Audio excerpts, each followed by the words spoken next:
বন্ধুরা, আমরা যখন বাংলা বা ইংরেজি বলি তখন একেকটা অক্ষরের জন্য আমাদের মুখ, জিহ্বা বা ঠোঁট একেক জায়গায় স্পর্শ করে, তাই না? যেমন প বলতে গেলে দুই ঠোঁট মেলাতেই হবে। ঠিক একইভাবে পবিত্র কুরআন মজিদ একদম শুদ্ধভাবে রিডিং পড়ার জন্য আরবি ২৯টি অক্ষরেরও নিজস্ব কিছু উচ্চারণের ঘর বা স্পেশাল জায়গা আছে। এই জায়গাগুলোকেই বলা হয় মাখরাজ।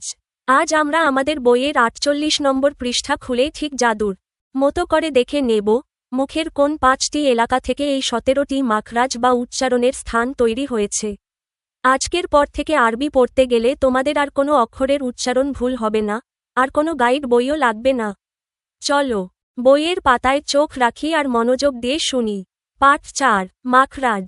আরবি শব্দ, বাংলা আল মুখরিজু। পরিচয়। মাখরাজ শব্দের অর্থ বের হওয়ার স্থান, উচ্চারণের স্থান। আরবি হরফসমূহ মুখের যে স্থান থেকে উচ্চারিত হয় সে স্থানকে মাখরাজ বলা হয়। আরবি হরফ, বর্ণ, মোট ২৯টি। এগুলো মুখের মোট ১৭টি স্থান থেকে উচ্চারিত হয়। এই ১৭টি স্থানকে বলা হয় মাখরাজ। মাখরাজ মোট ১৭টি। ১৭টি মাখরাজ আবার মুখের ৫টি স্থানে অবস্থিত, যথা: ১. মুখের খালি জায়গা বা জাওফ। ২. কণ্ঠনালী বা হলক। ৩. জিহ্বা। ৪. উভয় ঠোঁট এবং ৫. নাসিকামূল। নিম্নে ছক আকারে কোন স্থানে কয়টি মাখরাজ অবস্থিত তা দেখানো হল। মুখের স্থান। মাখরাজ সংখ্যা: ১. জাওফ বা মুখের খালি জায়গা। ২. হলক বা কণ্ঠনালী। ৩. জিহ্বা। ৪. উভয় ঠোঁট। ৫. নাসিকামূল। ০-১টি, ০-৩টি, ১০টি, ০-২টি, ০-১টি। নাসিকা, মুখ গহ্বর, ঠোঁট, জিহ্বা, কণ্ঠনালী। মাখরাজের বিস্তারিত বিবরণ। ১. প্রথম মাখরাজ হল জাওফ। জওফ হল মুখের ভিতরের খালি জায়গা। এই স্থান থেকে ৩টি হরফ উচ্চারিত হয়, যথা: ক আলিফ যখন এর পূর্বের হরফে জবর থাকে, যেমন বা, টান দিয়ে পড়তে হয়, অনেকটা বা আ এর মতো। খ জম বিশিষ্ট ওয়াও যখন এর পূর্বের হরফে পেশ হয়, যেমন বু, টান দিয়ে পড়তে হয়, অনেকটা বু এর মতো। গ জম বিশিষ্ট ইয়া যখন এর পূর্বের হরফে জের হয়, যেমন বি, টান দিয়ে পড়তে হয়, অনেকটা বি এর মতো। মুখের ভিতরের খালি স্থান। এ হরফ ৩টি মুখের খালি স্থান থেকে বাতাসের উপর উচ্চারিত হয়। এতে জিহ্বা, দাঁত, ঠোঁট, কণ্ঠনালী কোনো কিছুরই ব্যবহার হয় না। এগুলোকে মাদ্দ এর হরফ বলা হয়, অর্থাৎ এগুলো পড়ার সময় এক আলিফ পরিমাণ দীর্ঘ করে পড়তে হয়। ২. কণ্ঠনালীর নিম্নভাগ থেকে উচ্চারিত হয় দুটি হরফ। এই দুটি হল হামজা ও হা, যেমন আ, উ, ই, আও। কণ্ঠনালীর নিম্নভাগ। ৩. কণ্ঠনালীর মধ্যভাগ থেকে উচ্চারিত হয় দুটি হরফ। এই দুটি হল হা ও আইন, যেমন আউ, আহু। কণ্ঠনালীর মধ্যভাগ। ৪. কণ্ঠনালীর উপরিভাগ থেকে উচ্চারিত হয় দুটি হরফ। এই দুটি হল খা ও গাইন, যেমন আগু, আখু। কণ্ঠনালীর উপরিভাগ। উপরিউক্ত ৬টি হরফ কণ্ঠনালী বা হলক নামক স্থান থেকে উচ্চারিত হয়। এজন্য এই ৬টি হরফকে হরফে হলকি বা কণ্ঠবর্ণ বলা হয়। ৫. পঞ্চম মাখরাজ হল জিহ্বার গোড়া এবং তার বরাবর উপরের তালু। এই স্থান থেকে একটি হরফ উচ্চারিত হয়। এটি হল কাফ, যেমন আকু, তবে কু উচ্চারণটি সাধারণ ক এর মতো নয়, কিছুটা গম্ভীর হবে। জিহ্বার গোড়া এবং তার বরাবর উপরের তালু। ৬. জিহ্বার গোড়ার সামান্য উপরের অংশ এবং এর বরাবর উপরের তালু। এই স্থান থেকে কাফ হরফটি উচ্চারিত হয়, যেমন আকু। জিহ্বার গোড়ার সামান্য উপরের অংশ এবং এর বরাবর উপরের তালু। ৭. জিহ্বার মধ্যভাগ এবং এর সোজা উপরের তালু। এই মাখরাজ থেকে ৩টি হরফ উচ্চারিত হয়। এগুলো হল জিম, শিন, ইয়া, যেমন আই, আশ, আজ। জিহ্বার মধ্যভাগ এবং এর সোজা উপরের তালু। ৮. অষ্টম মাখরাজ হল জিহ্বার পার্শ্বভাগ ও উপরের পাটির দাঁতের মাড়ি। এই দুই এর সংযোগে উচ্চারিত হয় দোয়াদ হরফটি। এ হরফটি উচ্চারণে জিহ্বার পার্শ্বভাগকে ডান দিক অথবা বাম দিকের উপরের দাঁতের মাড়ির সাথে লাগিয়ে উচ্চারণ করা যায়, যেমন আ দু, তবে দু উচ্চারণটি সাধারণ দ এর মতো নয়, এটি বেশ মোটা ও গম্ভীর হবে। জিহ্বার পার্শ্বভাগ ও উপরের পাটির দাঁতের মাড়ি। ৯. জিহ্বার অগ্রভাগের পাশ ও সামনের উপরের দাঁতের গোড়ার দিকের তালুর সাথে মিলে উচ্চারিত হয় একটি হরফ। এটি হল লাম, যেমন আল, জিহ্বার অগ্রভাগের পাশ ও সামনের উপরের দাঁতের গোড়ার দিকের তালু। 10.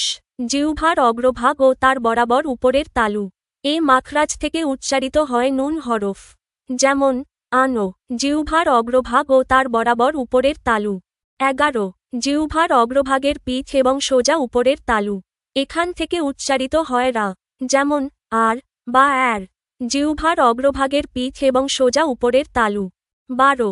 জিহ্বার অগ্রভাগ এবং সামনের উপরের দাঁতের গোড়া। এখান থেকে উচ্চারিত হয় তিনটি হরফ। এগুলো হল তা, দাল, তয়া। যেমন আজ, আজ, আস, জিহ্বার অগ্রভাগ এবং সামনের উপরের দাঁতের গোড়া। 13. জিহ্বার অগ্রভাগ ও সামনের নিচের দুই দাঁতের মাথা এবং উপরের দাঁতের সামান্য অংশ। মোট তিনটি হরফ। এগুলো হল যা, সিন, সোয়াদ মিলে উচ্চারিত হয়। যেমন আস, ভারী, আস, পাতলা, আজ। জিহ্বার অগ্রভাগ ও সামনের নিচের দুই দাঁতের মাথা এবং উপরের দাঁত। 14. জিহ্বার অগ্রভাগ ও সামনের উপরের বড় দুই দাঁতের মাথা। এখান থেকে উচ্চারিত হয় ছা, জাল, জোয়া। যেমন আজ, মোটা, আজ, নরম, আস, নরম। জিহ্বার অগ্রভাগ ও সামনের উপরের বড় দুই দাঁতের মাথা। উপরিউক্ত 10টি 5 থেকে 14 নম্বর পর্যন্ত মাখরাজ জিহ্বার সাথে সংশ্লিষ্ট। 15. নিচের ঠোঁটের ভিতরের অংশ বা ভিজা অংশ এবং সামনের উপরের দুই দাঁতের মাথা। এ মাখরাজ থেকে উচ্চারিত হয় ফা। যেমন আফ, নিচের ঠোঁটের ভিতরের অংশ বা ভিজা অংশ এবং সামনের উপরের দুই দাঁতের মাথা। 16. দুই ঠোঁট। এখান থেকে উচ্চারিত হয় তিনটি হরফ। যথা ক, বা উচ্চারিত হয় নিচের ঠোঁটের ভিতরের অংশ থেকে। যেমন আব, খ মিম উচ্চারিত হয় ঠোঁটের বাইরের বা শুষ্ক অংশ থেকে। যেমন আম, গ, ওয়াও এ হরফ উচ্চারণে দুই ঠোঁট সরাসরি মিলিত হয় না, বরং উভয় ঠোঁট ডান ও বাম পাশ থেকে গোল হয়ে অর্ধফোঁটা ফুলের মতো মধ্যস্থলে ছিদ্র রেখে উচ্চারিত হয়। যেমন আও, দুই ঠোঁট। 17. শেষ মাখরাজ হল নাসিকামুল। এখান থেকে গুন্নাহসমূহ উচ্চারিত হয়। যেমন জমযুক্ত নুনকে কখনো কখনো গোপন করে নাসিকামুল থেকে উচ্চারণ করা হয়। তাসদিদযুক্ত নুনের মাখরাজও এটিই। যেমন ইন্না, মিন, শাররি। নাসিকামুল। তাজবিদের অত্যন্ত গুরুত্বপূর্ণ পাঠ হল মাখরাজ। হরফ, বর্ণ সমূহকে নিজ নিজ মাখরাজ, উচ্চারণস্থল থেকে উচ্চারণ করা আবশ্যক। সুতরাং আমরা হরফগুলোর মাখরাজ শিখব ও নিয়মিত অনুশীলন করব। কাজ, শিক্ষার্থীরা ক আরবি 29টি বর্ণ লিখে একটি পোস্টার তৈরি করবে। আরবি 29টি বর্ণ ও তাদের উচ্চারণ। পোস্টারের জন্য নিচের বর্ণগুলো বড় ও রঙিন অক্ষরে সাজিয়ে লেখা যেতে পারে। আলিফ, বা, তা, ছা, জিম, হা, খা, দাল, জাল, রা, জা, সিন, শিন, সোয়াদ, দোয়াদ, তয়া, জোয়া, আইন, গাইন, ফা, কাফ, কাফ, লাম, মিম, নুন, ওয়াও, হা, হামজাহ, ইয়া। খ 17টি মাখরাজের একটি তালিকা তৈরি করবে। কাজ, খ এর সমাধান, 17টি মাখরাজের চূড়ান্ত তালিকা। নিচে শিক্ষার্থীদের সহজে মুখস্থ ও মনে রাখার জন্য 17টি মাখরাজকে 5টি মূল স্থানের ভিত্তিতে ছক ও পয়েন্ট আকারে সাজিয়ে দেওয়া হল। 1. জাওফ, মুখের খালি জায়গা, মাখরাজ 1টি।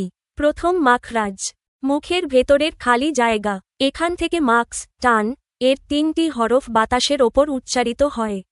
আলিফ, যার পূর্বে জবর থাকে, যেমন বা। ওয়াও সাকিন, যার পূর্বে পেশ থাকে, যেমন বু। ইয়া সাকিন, যার পূর্বে জের থাকে, যেমন বি। 2. হলক, কণ্ঠনালী, মাখরাজ 3টি, হরফে হলকি।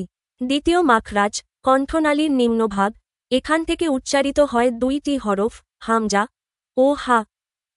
তৃতীয় মাখরাজ, কণ্ঠনালীর মধ্যভাগ।